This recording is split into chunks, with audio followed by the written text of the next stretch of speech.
Bienvenue à tous sur Africa 24. Notre invité est M. Jean-Marc Yassé, candidat du Parti démocratique de Côte d'Ivoire pour les élections municipales à Cocody, commune du district d'Abidjan. Le maire sortant de la dite commune revient sur son bilan de gestion et les enjeux de sa candidature. M. Jean-Marc Yassé, soyez le bienvenu sur Africa 24. Vous arrivez aux commandes de la commune de Cocody en 2018, 2018-2023. Quel bilan faites-vous de ces 5 dernières années de gestion de la commune? Bilan pour moi positif et mon équipe. Et rien qu'à le prendre, vous allez le voir, il parlera de par lui-même. Désigné pour défendre les couleurs de votre parti, le Parti démocratique de Côte d'Ivoire, aux élections municipales dans la commune de Cocody, quels sont les grands axes de votre projet de société? Écoutez, nous avons axé la santé d'abord pour nos populations. Nous avons essayé d'améliorer les centres de santé, les plateaux et techniques et tout. Nous allons continuer l'amélioration de ces plateaux techniques, la formation aussi de nos médecins et de nos infirmiers, et augmenter les centres de santé d'abord dans toute la commune. Nous avons, certes, nous sommes venus trouver 4 centres de santé, nous sommes passés à 7 centres de santé, et je pense que plus nous mettrons des centres de santé efficaces et assez pointus au niveau de nos différents quartiers dans la commune, je pense que nos administrés seront quand même bien servis. Au niveau de l'environnement aussi, nous avons travaillé quand même sur l'enlèvement des ordures. Nous avons mis un programme par rapport au tri et que nous allons pouvoir permettre à notre jeunesse d'avoir un peu d'emploi, non seulement dans le tri, dans la transformation, mais aussi dans la pose. Donc, vous voyez que avec ce système, on confond déjà non seulement l'environnement, mais aussi l'emploi jeune que nous allons mettre. Au niveau de l'éducation, nous allons continuer à construire des écoles primaires, bien sûr, pour que nos enfants puissent aller tranquillement dans les écoles, et l'éducation est la base de toute chose. Et aussi au niveau du transport. Nous avons eu un programme que nous n'avons pas pu mettre correctement en place, vu la dette que nous avons de près de 9 milliards, que nous avons réussi à apurer pour ce premier mandat. Donc maintenant, nous pourrons mettre notre programme de transport en marche. L'aménagement et l'embellissement des communes font partie des prérogatives des conseils municipaux. Quels sont les aménagements en termes d'artères et de voiries effectués par votre conseil municipal en marge de ceux effectués par le gouvernement ivoirien? Écoutez, les grands axes sont effectués par le gouvernement. Vous allez voir le boulevard Latry, c'est eux qui font au niveau de la route, le boulevard de France redressé, le boulevard Mitterrand. Voilà, les grands axes sont réservés au gouvernement. Les petits axes communaux sont réservés à nous, la municipalité, le conseil municipal. On a fait, presque tous les 4 villages ont eu déjà gain de cause. Dans certains quartiers, nous avons travaillé, nous avons goudronné tous les oliviers, donc je pense qu'aujourd'hui, nous avons quand même fait assez de travail sur ce que nous avions à faire au niveau des routes communales. À côté des réalisations dans la commune de Cocody, l'on assiste aussi à des écroulements d'immeubles dans votre commune, écroulements qui ont causé des pertes en vie humaine et des dommages collatéraux ces derniers mois. Que fait le conseil municipal pour mettre fin à ce type de drame et pour la protection des populations? D'abord, je souhaite une fois de plus condoléances à toutes les familles qui ont perdu des gens.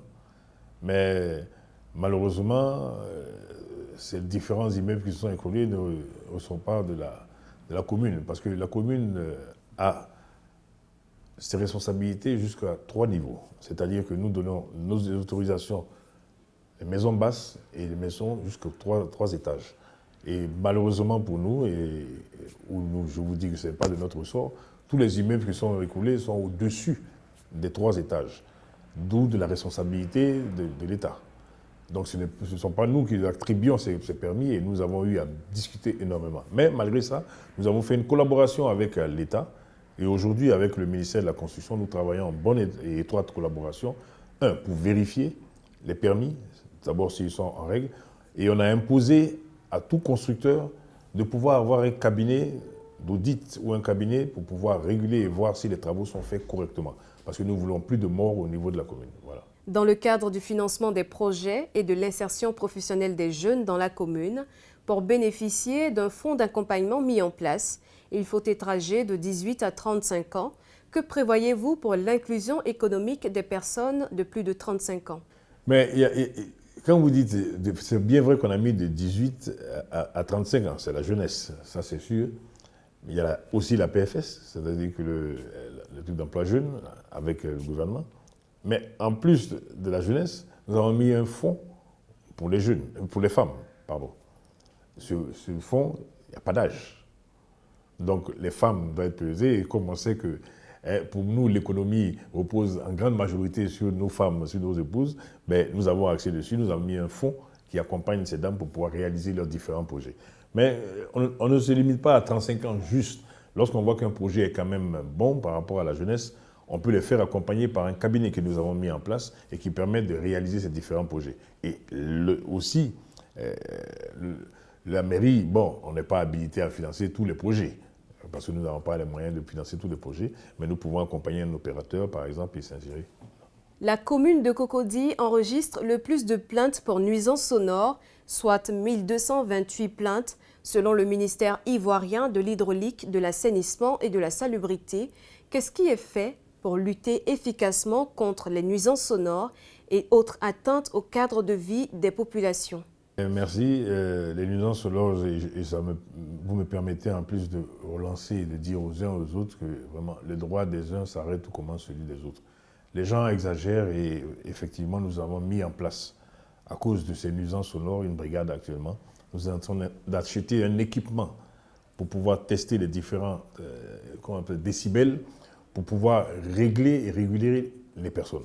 Je me rappelle que j'ai été confronté à plusieurs problèmes où j'ai fait comprendre aux gens, on ne vous interdit pas d'avoir du commerce ou quoi, mais vous êtes obligé de respecter les riverains qui sont à côté. Donc soit vous insonorisez les endroits où vous êtes, soit nous serons obligés de fermer les établissements qui font du bruit sonore ou les églises qui crient. Donc il y a des heures quand même où on peut se permettre de lever, mais il y aura des heures que nous allons mettre maintenant. Et je vais voir avec le conseil, puisque je veux mettre en place un conseil extra-communal, en plus du conseil municipal, pour trouver et discuter avec la population et pour voir comment nous allons faire pour pouvoir régler, quitte à mettre, je ne sais pas, des heures pour les gens qui doivent sortir ou les boîtes de nuit, pour ne pas que, écoutez, dans les pays, quand vous allez aux États-Unis, à Londres, c'est à 2 h du matin, 3 h du matin que ça s'arrête. Il faut bien que quand même, à un moment, nos jeunes aillent se reposer pour partir au travail. Merci. Vous n'êtes pas seul dans cette course au municipal. Vous avez en face l'une de vos consoeurs, Yasmina Ouiyan, députée de Cocody, qui a décidé d'aller à ces élections municipales en tant que candidate indépendante. Pourquoi les populations de Cocody devraient vous accorder leur voix? 1. J'ai un bilan qui parle de lui-même, positif.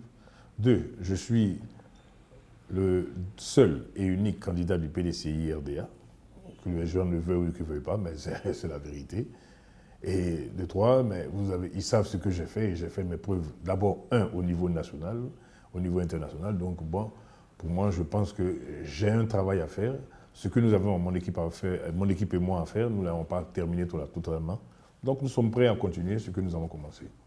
Nous sommes en train de créer une décentralisation au niveau d'Abata, Faya, pour pouvoir rapprocher l'administration de nos populations, d'ouvrir un centre aussi au niveau de Plateau d'Ocuy. Mais en plus de ça, nous allons digitaliser le tout, c'est-à-dire que vous serez à la maison, vous pourrez commander vos extraits de naissance, vos certificats, à partir de la maison, et dès que vous venez, vous ne faites que payer. Donc, on est en train de digitaliser le tout. Vous allez voir qu'il y a une amélioration qui est en train de se mettre au niveau de la commune. Que les gens sachent une chose, nous sommes au travail de nos populations, de nos administrés. Pourquoi? Parce qu'au niveau de l'éducation, c'est important. Au niveau de la santé, nous avons déjà fait un travail.